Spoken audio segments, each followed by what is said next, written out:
Hello students, आज हम नया लेसन स्टार्ट कर रहे हैं कंबशन एंड फ्लेम।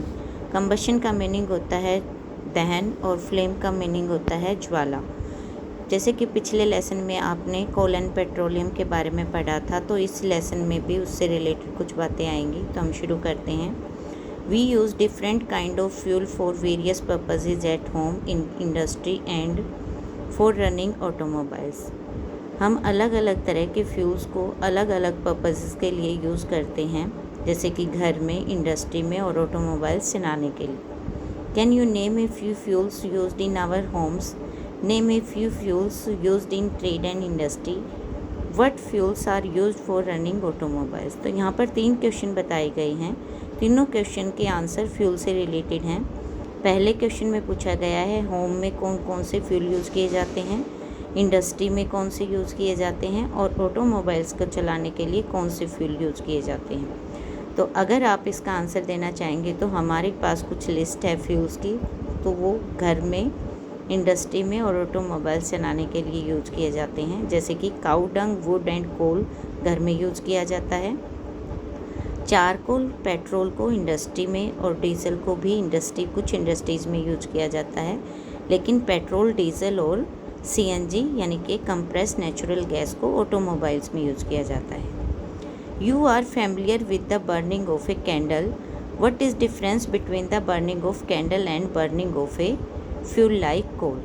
आपने मोमबत्ती को जलते हुए देखा होगा और कोयले को भी जलते हुए देखा होगा, तो आप क्या बता सकते हैं इन दोनों में क्या डिफरेंस है? चलो हम बता देते हैं। यहाँ पर बताया गया है कि जब कैंडल को जलाया जाता है तो उसमें फ्लेम प्रोड्यूस होती है, जबकि कोयले को जब जलाया जाता है तो उसमें फ्लेम प्रोड्यूस नहीं होती। फ्लेम का मीनिंग है ज्वाला, यानी कि जो आग जलती हुई आप देखते हो उसी को हम फ्लेम कहते हैं। Similarly you will find many other material burning without a flame. इसी तरीके से आप बहुत सारे मटेरियल्स के नाम बता सकते हैं जो कि फ्लेम के साथ नहीं जलते। Let us study the chemical process of burning and types of flame produced during this process. इस लेसन में हम बर्निंग के समय जो केमिकल रिएक्शन होती हैं और जो फ्लेम प्रोड्यूस होती है उसी से डिस्कस में हम इस लेसन को पढ़ेंगे। अगला टॉपिक है व्हाट इज़ कंबशन। तो कंबशन यानी कि दहन क्या है? Recall the activity of burning of magnesium ribbon performed in class 7। Class 7 में आपको मैग्नीशियम रिबन को जलाकर दिखाया गया था, आपकी एक्टिविटी थी उसमें, और लैब में भी आपको ये प्रोसेस करके दिखाया गया था। We learn that magnesium burn to produce magnesium oxide and produces heat and light. आपने देखा था कि मैग्नीशियम रिबन जो है वो एक ज्वाला के साथ जलता है और उसमें हीट और लाइट प्रोड्यूस होती हैं। We can perform a similar activity with a piece of charcoal. इसी तरीके की एक्टिविटी हम चारकोल से भी कर सकते हैं। उसके लिए हम क्या करेंगे, एक टोंग लेंगे। टोंग होता है छोटा चिमटा होता है जो हम लैब में यूज़ करते हैं।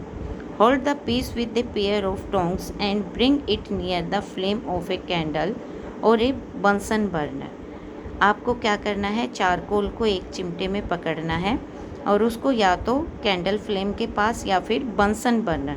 बंसन बर्नर क्या है, जो हम लैब में बर्नर यूज़ करते हैं उसी को बंसन बर्नर कहते हैं। तो आपको इसके पास लाना है। What do you observe? आप क्या देखेंगे? हम देखेंगे कि चारकोल जो है वो हवा में जलने लगता है।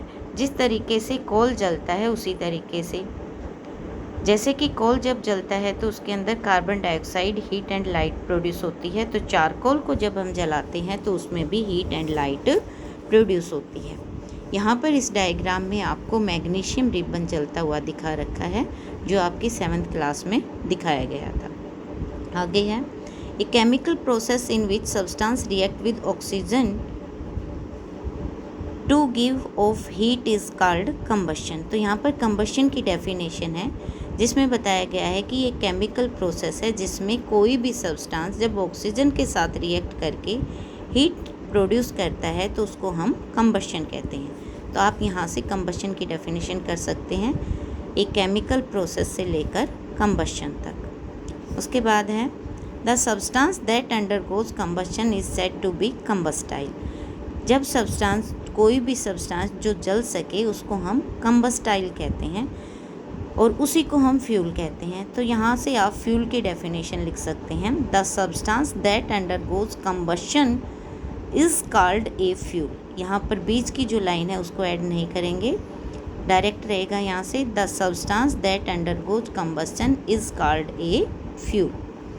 द फ्यूल में बी सॉलिड, लिक्विड और गैस। और फ्यूल जो है वो सॉलिड भी हो सकता है, लिक्विड भी हो सकता है और गैस भी हो सकता है। Sometimes light is also given of during combustion either a flame और एज ए ग्लो। कई बार क्या होता है, जब कोई चीज़ जलाई जाती है तो उसमें फ्लेम प्रोड्यूस होती है या फिर वो केवल चमकता है।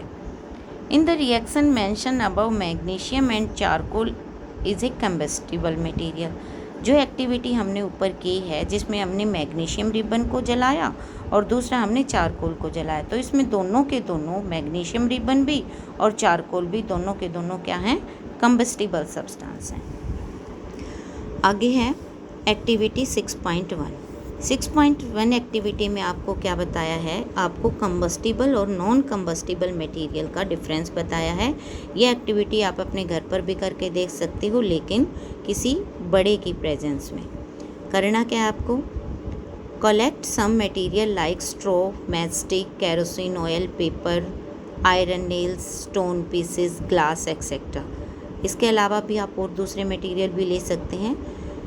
उसके बाद try to burn each of these material one by one. ये सभी मटेरियल जो आपने लिए हैं इनको एक एक करके आप जलाकर देखेंगे। If combustion take place mark the material combustible. अगर मटेरियल जो है जल जाता है तो हम उसको कंबस्टिबल कहेंगे, और अगर वो नहीं जलता है तो हम उसको नॉन कंबस्टिबल कहेंगे। यहाँ पर ये जो टेबल है 6.1, इसको आप कंप्लीट कर सकते हैं। जैसे कि यहाँ पर wood, paper, iron nails, kerosene oil, stone piece, straw, charcoal, matchstick, glass, इन सब को आप बारी बारी से जलाकर देखेंगे और बताएंगे कि ये कंबस्टिबल हैं कि नहीं है। इसके अलावा आप यहाँ पर ये क्वेश्चन भी तैयार कर सकते हैं, define combustible and non combustible material with example.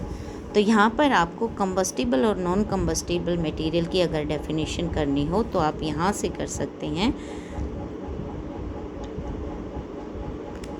यहाँ इस एक्टिविटी में डायरेक्ट दे नहीं रखी है, तो आप अपनी लैंग्वेज में कर सकते हैं। The material that produces heat and light when it burn that is called combustible material, and when it does not burn and do not produce heat and light then it is called non combustible material. बाकी आपको जब question answers करवाए जाएंगे तो इस question का answer भी दे दिया जाएगा। उसके बाद है नेक्स्ट एक्टिविटी है आपको। नेक्स्ट एक्टिविटी आपको इसलिए करके दिखाई गई है क्योंकि हमें बर्निंग के लिए या कंबशन के लिए जिन जिन चीज़ों की ज़रूरत होती है उसमें से एक है एयर। तो एयर नेसेसरी है या नहीं है, उसके लिए हम ये एक्टिविटी करेंगे। करना क्या आपको, एक चिमनी लेनी है। चिमनी जैसे कि वो लालटेन पे लगाई जाती है, ग्लास की बनी होती है, दोनों तरफ से ओपन होती है। और एक कैंडल लेनी है और एक इस तरीके का कार्डबोर्ड ले लेना है। Fix a lighted candle on A table. एक कैंडल को जलाकर हम टेबल पर फिक्स कर लेंगे। Put a glass chimney over the candle and rest it on a few wooden blocks in such A way that air can enter the chimney. जैसे कि ये पहला जो फिगर है इसमें दिखाया गया है, हमने यहाँ पर 2 ब्लॉक लगा दिए हैं। इन ब्लॉक्स के कारण क्या है कि चिमनी के नीचे से भी हवा जा रही है और ऊपर से भी हवा आ रही है। तो एक कंडीशन तो हो गई ये। दूसरी कंडीशन में हमने क्या करना है, नीचे के जो 2 ब्लॉक्स हैं इनको रिमूव कर देना है। Now remove the blocks and let the chimney rest on the table. अब हमने ब्लॉक्स को हटा दिया तो चिमनी के नीचे से जो हवा पास हो रही थी वो नहीं हो रही है, जैसे कि फिगर 6.2 में दिखाया गया है। Again observe the flame. अब हमने फिर से ऑब्जर्व करना है फ्लेम को, क्या हुआ। Finally put a glass plate over the chimney. और लास्ट में हमने क्या करना है, चिमनी को ऊपर से भी ढक देना है, जैसे कि फिगर 6.2 में दिखाया गया है। Which the flame again, what happen in the 3 cases. तीनों केसेस में क्या होता है, does the flame flicker off. क्या जो फ्लेम है वो ऐसे जैसे फुसफुसाहट होती है ना, एकदम से लाइट बढ़ जाती है, हम जैसे कहेंगे कि टिमटिमाना, तो उसका जो मीनिंग है, फ्लिकर का मीनिंग है टिमटिमाना। तो उस तरीके से फ्लेम जो है वो होती है या नहीं होती, तो हम तीनों का रिज़ल्ट जो है अभी डिस्कस करेंगे। यहाँ पर आपको बताया गया है, we find that for combustion air is necessary. इस एक्टिविटी का जो रिज़ल्ट है वो ये रहेगा कि जलने के लिए एयर का होना ज़रूरी है। आप 6th क्लास में भी ये सब पढ़ चुके हो, फिर भी यहाँ एक्टिविटी से आपको प्रूव करके दिखाया गया है। The candle burn freely in case 1। Case A में जो है वो कैंडल आराम से आसानी से जल जाती है। When air enter the chimney from below, क्योंकि जो एयर है वो ऊपर से और नीचे से दोनों जगह से पास हो रही है। In case B, when the air does not enter the chimney from below, जब हम नीचे से ब्लॉक्स हटा देते हैं तो चिमनी के नीचे से हवा पास नहीं हो रही है, तो जो फ्लेम की जो टिमटिमाहट है वो बढ़ जाती है और उसमें धुआं भी निकलने लगता है। In case C, the flame finally goes off because the air is does not available. Case C में क्या होता है कि हमने ऊपर से भी चिमनी को ढक दिया है और नीचे से भी हवा पास नहीं हो रही है, तो लास्ट में क्या होगा कि कैंडल जो है वो बुझ जाएगी। नेक्स्ट पेज पर चलते हैं। यहाँ पर एक क्वेश्चन पूछा है बूझो ने, we have read that the sun produces its own heat and light. हमें पता है कि सन जो है अपनी हीट और लाइट प्रोड्यूस करता है, तो क्या इसमें भी कंबशन होता है? तो इसका आंसर रहेगा हाँ, इसमें भी कंबशन होता है। और कंबशन किस तरीके से होता है उसका आंसर यहाँ पर बताया है। आप क्वेश्चन भी कर सकते हैं, how heat and light produce in sun.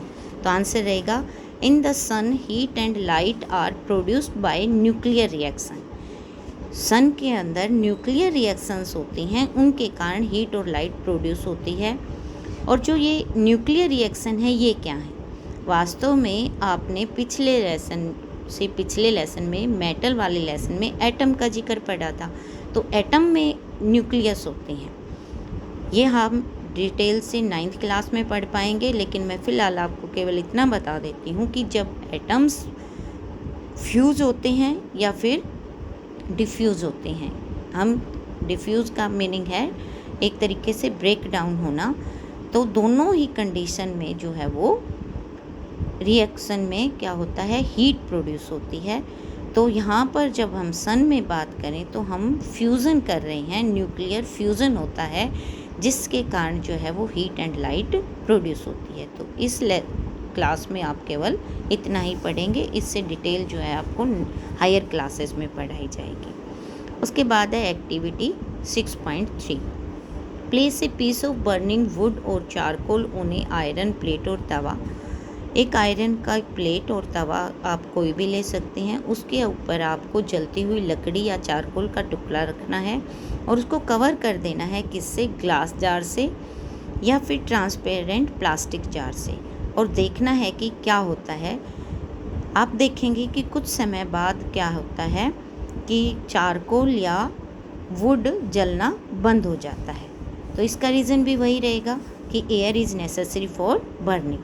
You might have heard that when the cloth of a person catch fire, आपने कई बार सुना होगा कि जब व्यक्ति के कपड़ों में आग लग जाती है तो the person is covered with blanket to extinguish fire, तो उस व्यक्ति को हम कंबल में लपेट देते हैं आग को बुझाने के लिए। क्या आप बता सकते हैं क्यों?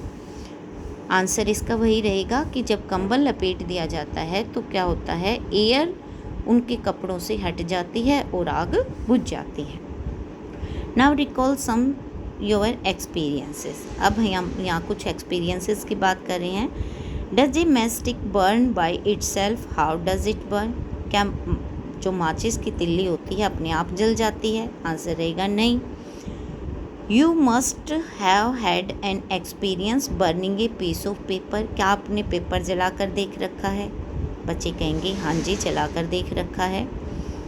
Can you burn a piece of wood by burning a lighter matchstick near it? क्या आप लकड़ी के टुकड़े को माचिस से जला सकते हैं? आंसर रहेगा नहीं।